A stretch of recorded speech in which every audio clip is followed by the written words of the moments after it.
Շնորհակալություն, ազգային ժողովի մեծարգո փոխնախագահ, հարգելի գործընկերներ, սիրելի հայրենակիցներ,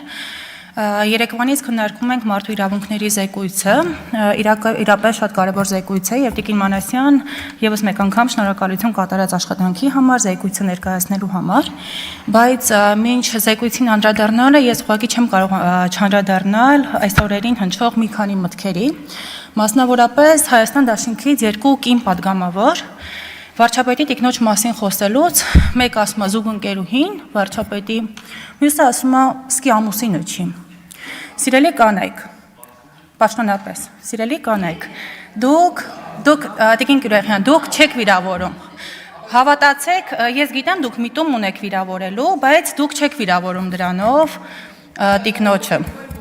Դուք դրանով գալիս եք ամբիոնի մոտ, ցույց եք տալիս, որ դուք չունեք քաղաքական խոսք ասելու։ Իսկ մենք ամեն ինչ այնքան լավ ենք անում, որ դուք գալիս եք խոսելու բան չունեք, խոսում եք վարչապետի ու տիկնոջ պետական գրանցումից ամուսնության։ Ես ինքս չունեմ պետական գրանցում, հա, ու ինձ նման դեռ չունեմ, կարող է ունենամ մի տարի հետո, կարող է ունենամ 20 տարի հետո, կարող է չունենամ։ Տեսեք, դուք Եթե դուք ուզում եք ասեք, որ դուք ու իմ նման հազարավոր կանայք չունեն պետական գրանցում ամուսնության, բայց եթե դուք ուզում եք ասեք, որ դուք պարզապես փաստն եք արձանագրել, այդ դեպքում նաև բարի եղեք արձանագրել օրինակ 4 երեխաների մայր, նաև այդ փաստը արձանագրեք։ Չի կարելի ուղղակի 4 երեխաների մորը 20+ տարի ամուսնացած տիկնոջը գալ այստեղ ուզել վիրավորել զուգընկերուհի ասելով։ Դա վիրավորանք չի, դա եւս մեկ անգամ ասում եմ, ցույց է տալիս ձեր քաղաքական սնանկությունը։ Այստեղ Արծվիկ Մինասյանը ցավոք այստեղ չի, խոսում է, ասում է նախկին նախագահների մասին բաներ մի խոսեք, մի ասեք հանցագործ են, մի ասեք կոռուպցիոներ են, շատ լավ պարոն Մինասյան, բայց դուք Եթե այդքանը հասկանում եք, նույն տրամաբանությամբ ներկայիս վարչապետին, ինչեր ասես, որ չեք ասում, ձեր թիմակիցները դուք ինչեր ասես, որ չեք ասում։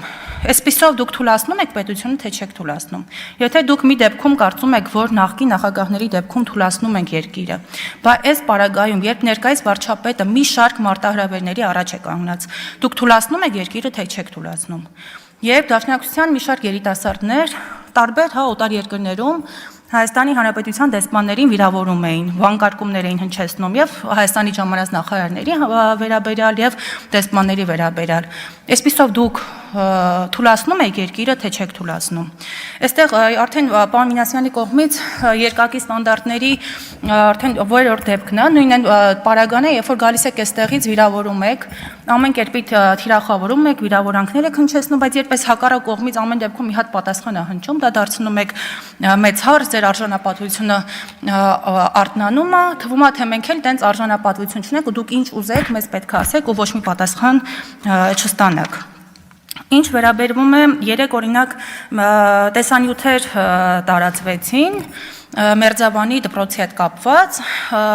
ես մանրամասներին դեռևս չեմ հասցրել ծանոթանալ,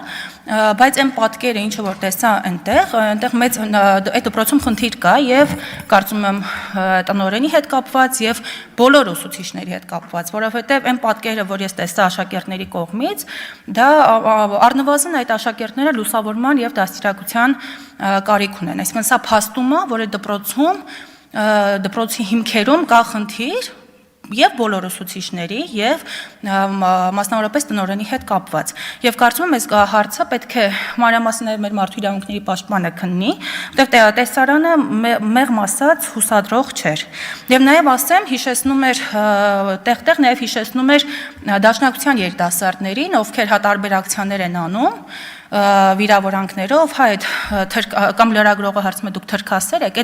այն պատկերը ինչ որ տեսենք, նաև շատ նման էր Դաշնակցության գործելավոճին, նաև պետք է պարզենք տնօրենը արդյոք միգուցե Դաշնակցության ներկայացուցիչ կամ ուսուցիչներից մեկ, այդ հարցն էլ շատ կարևոր է պարզել, երբ որ գրում են օրինակ այս նիկոլական ուսուցչի, որ ես շատ կասկածում եմ, որ այդ ուսուցիչը նիկոլական է, ամեն դեպքում կուսակցական չի,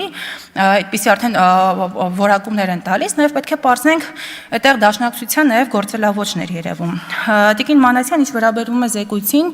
զեկույցը իրականում շատ կարևոր է, բայց նաև ցույց է տալիս, թե ինչքան դեռ աշխատանք կա անելու տարբեր ոլորտներում, տարբեր գերատեսչություններում։ Երեք խոսեցինք նաև ընտանիքում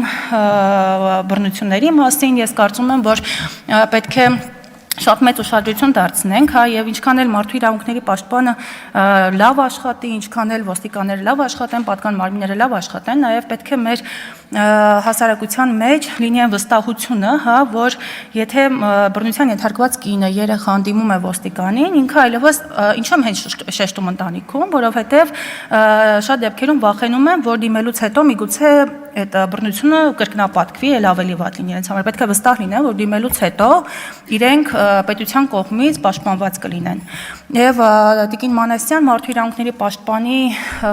հեղինակությունը վերջին տարիներին բարձրացել է, նաև ինչը ինձ համար մի ցուցանիշ է, ինչը ես ձեր հետ կիսվում եմ, որ լսում եմ շատ տեղերից, նույն դպրոցականները խոսում են, ասում են